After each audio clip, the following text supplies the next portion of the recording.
Hi everybody, welcome to the video surprise of the day. Today's video surprise is going to be about tariffs and the impact on car prices. Before you get started, please remember to hit the subscribe button, the bell icon to be notified new videos. If you like my video to the end, please help me out with a thumbs up. As many of you already may know already or know, car prices going up.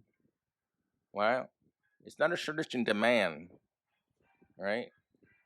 There's a problem because right now the tariff's going to kick in by end of this weekend. So you have a number of days to shop still. The question is, which vehicle do you have your sights on? Can you afford it?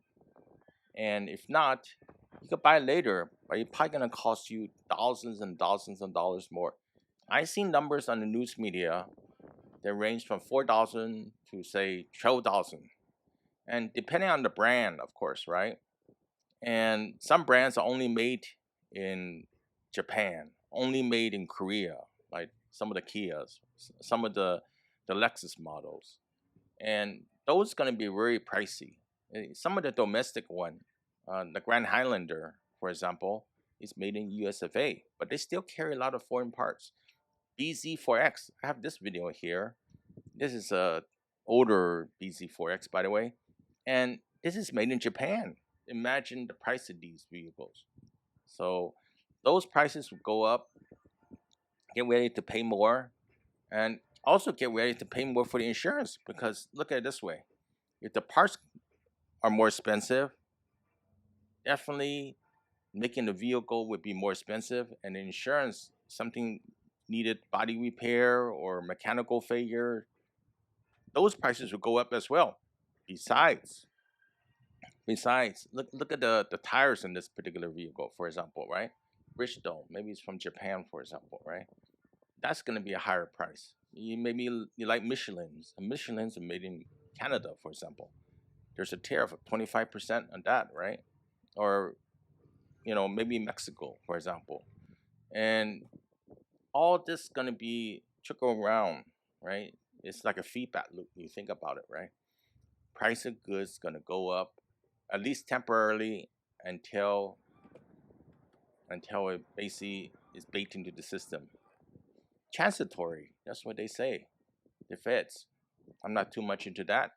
All I know, the prices of goods, especially new vehicles, insurance, parts, maybe servicing will go up as well too, because you know they do certain stuff for service, and those prices or those parts go up. What are they gonna do? They're not gonna eat it. They have to pass it to the customer. That's the only way they're gonna make a profit and survive. You can make that difference. You know, it's definitely gonna hurt their bottom line. Some dealers, maybe some manufacturers, will eat some of the tariffs, so it won't be sticker shot all at once. But I'm pretty sure they're gonna pass the bulk of it down to the consumer once these different models that are already on the ground are sold out. So that's something to consider. If you're looking for a vehicle, maybe you want to think seriously this weekend and get out. Don't wait to the last day to get out. I think April 2nd is around April 2nd is the last day. Don't wait till the last day. This Saturday or this Sunday.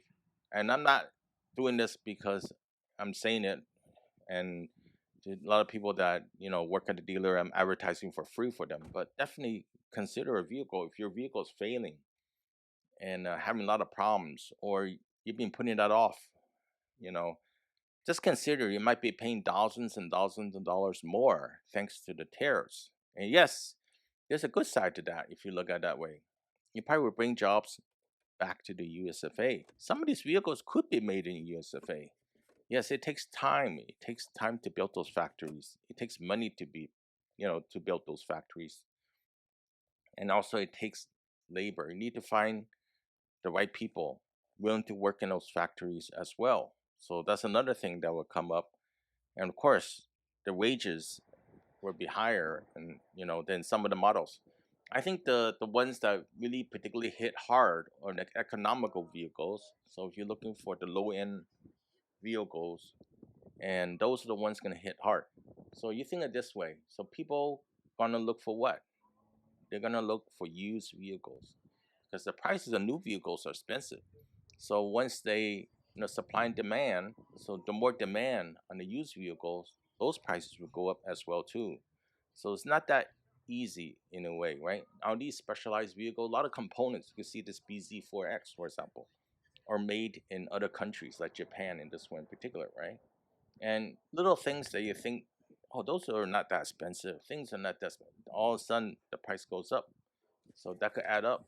If you're on a budget or you're to save money, just think carefully. Waiting maybe not be the best solution, but maybe it's the only solution for some people, right?